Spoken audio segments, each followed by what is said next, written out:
राधे राधे। जय श्री कृष्णा।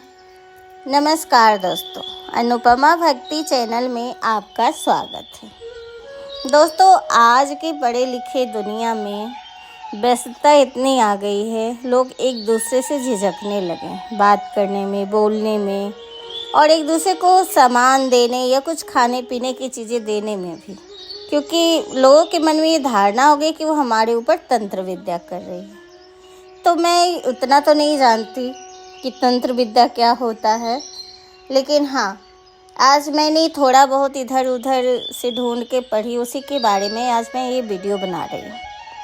भगवान जगन्नाथ की, जैसा कि अभी चल रहा है कि 15 दिन के लिए वे बीमार पड़ गए हैं, उनका पट बंद कर दिया है, तो उनसे ही जुड़ी ये कहानी है।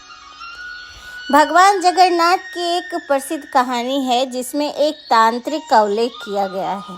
यह कहानी भगवान जगन्नाथ के प्रति अटूट श्रद्धा को दर्शाता है। इस कहानी को अन्वसर लीला से जोड़ा जाता है।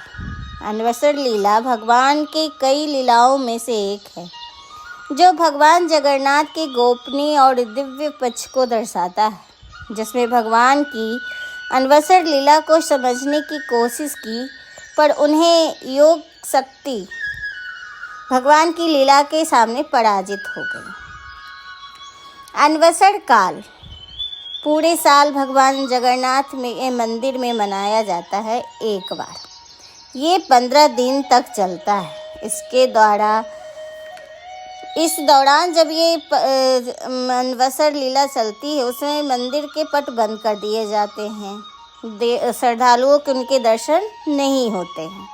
केवल दैत्यापति पुजारी जो होते वही उनकी निजी सेवा करते हैं। इसी से जुड़ी ये कहानी है। 12वीं सदी में कमामगिरी नामक एक तांत्रिक योगी थे। उन्होंने वर्षों तक कठोर तपस्या करके अनेक सिद्धियां प्राप्त की थी। उनकी शक्तियों में उन्हें अहंकार बना दिया था, अहंकारी। उन्होंने सोचा क्यों ना भारत तीर्थ किया जाए। उन्होंने भारत के पवित्र तीर्थ स्थलों की यात्रा करने का संकल्प लिया और अंत में भगवान जगन्नाथ के पास जाकर अपनी तीर्थ यात्रा पूरी की। कहते हैं कि जब मंदिर पहुंचे जगन्नाथपुरी में, तो उन्होंने देखा कि मंदिर बंद है। उन्होंने पुजारियों से पूछा तो पुजारी ने कहा भगवान बीमार हैं और किसी को दर्शन नहीं देंगे। कमामगिरी तांत्रिक को आश्चर्य हुआ, क्योंकि अपनी योग शक्तियों से भगवान को अलग ही रूप में देखता था कि जो संपूर्ण जगत के नाथ हैं, जिनका शरीर दिव्य और सच्चिदानंद है, उनका ये बीमारी कैसे हो सकती है। वे तो परम ब्रह्म हैं। ये सारी झूठी बातें हैं जो आप लोग के ही द्वारा फैलाई हुई है। नहीं, मैं ये नहीं मानता, और बिना तर्क के इस बात पर उनके दर्शन ना करने देना गलत बात है। चलो खोलो दरवाज़ा, मुझे उनके दर्शन करने हैं। पर पुजारी ने मना कर दिया। तब तांत्रिक उड़ीसा के राजा, जो उस समय कामेश्वर देव थे, उनसे मुलाकात की और उनसे भी यही मांग रखी कि मंदिर के द्वार खोला जाए, उनके भगवान जगन्नाथ के दर्शन कराए जाए। पर राजा ने भी परंपराओं की बात कर मना कर दिए। तब तांत्रिक ने सोचा मैं इनका दर्शन तो करके ही रहूँगा। अपनी योग शक्ति का प्रदर्शन करते हुए तांत्रिक ने मधुमक्खी का रूप धारण कर लिया।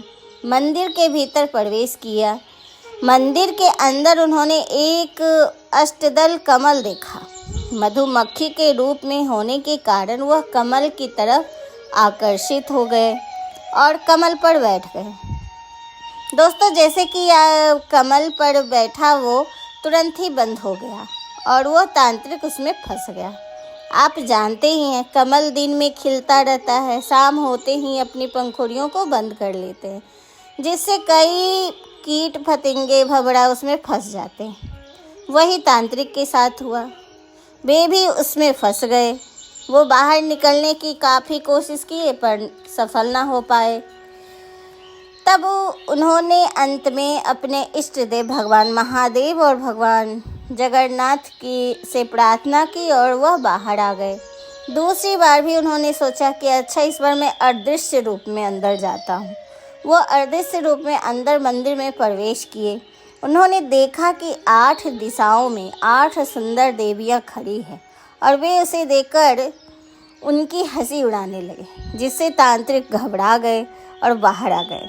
निराश होकर तांत्रिक बाहर बैठ गए और भगवान जगन्नाथ से प्रार्थना करने लगे, उनसे भगवान से दर्शन देने और अपने बुरे कर्मों की क्षमा प्रार्थना करने लगे। उसे अपनी शक्ति का, योग का जो अहंकार था वो टूट चुका था और इस मद में उसने अहंकार में जब था तो इस मद में उसने बहुत से गलत काम भी किए थे, जिससे भगवान उन्हें दर्शन नहीं दे रहे थे। पर भगवान जगन्नाथ तो अपने भक्तों के प्रति बहुत ही दयालु हैं। वे तांत्रिक की प्रार्थना सुनी तो उन्होंने मंदिर के पुजारियों को दर्शन दिए और उन्हें से मंदिर के पुजारी को यह आदेश दिए कि मंदिर के द्वार पर जो तांत्रिक है उसे अंदर ले आओ। तब तांत्रिक भगवान जगन्नाथ के दर्शन किए। वह बहुत ही प्रसन्न हुआ।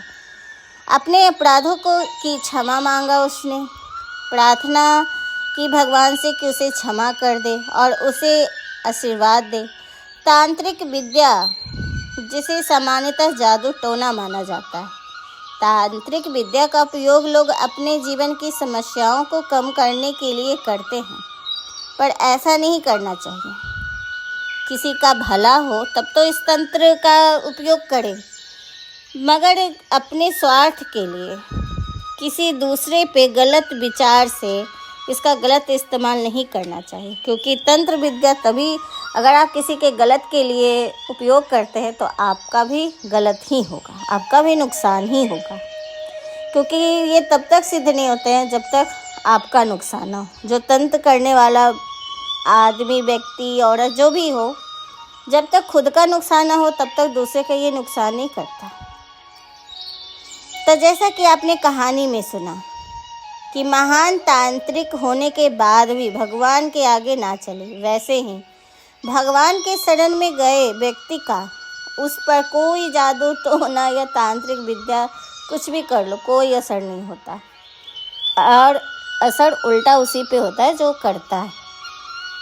और वैसे भी जो शिव के उपासक हैं उनके ऊपर भूल से भी ये प्रयोग ना करें, क्योंकि सारे तंत्र विद्या का भगवान शिव ने खत्म कर दिया था। पार्वती माँ ने अपने अंगूठे से उसे छिपाकर कुछ तंत्र विद्या को बचाया था, जिस कारण से हमारे पास ये थोड़े बहुत तंत्र विद्या हैं बचे हुए। शिव के उपासक जो हैं उन पर अगर आप तंत्र विद्या करते हैं तो उसके बुरे परिणाम भुगतने पड़ते हैं। किसी भी गलत या उल्टे तरीकों को ना अपनाएं। ये करना आपके लिए भी भला नहीं है और ना दूसरे के लिए। दूसरे का तो ये बुरा करेंगे ही, पर आपका भी बुरा ही होगा। अब भगवान शिव के शरण में जो चले गए हैं उनका तो सर्वशक्तिमान है शिव, जो उनके ऊपर तो कोई तंत्र विद्या कर ही नहीं सकता। तो कहावत भी है, जैसे कर्म करोगे वैसा फल मिलेगा। तो वही है, अच्छे कर्म करोगे तो अच्छा फल मिलेगा, बुरे कर्म करने पे बुरा कर्म मिलता है। ये धरती एक कर्म भूमि है। तो इस पे बस इतना ही। आपको ये वीडियो कैसा लगा हमें ज़रूर बताइएगा। अगर ये वीडियो आपको अच्छा लग रहा है तो प्लीज़ हमें कमेंट करें और ज़्यादा से ज़्यादा सब्सक्राइब करें। नमस्कार।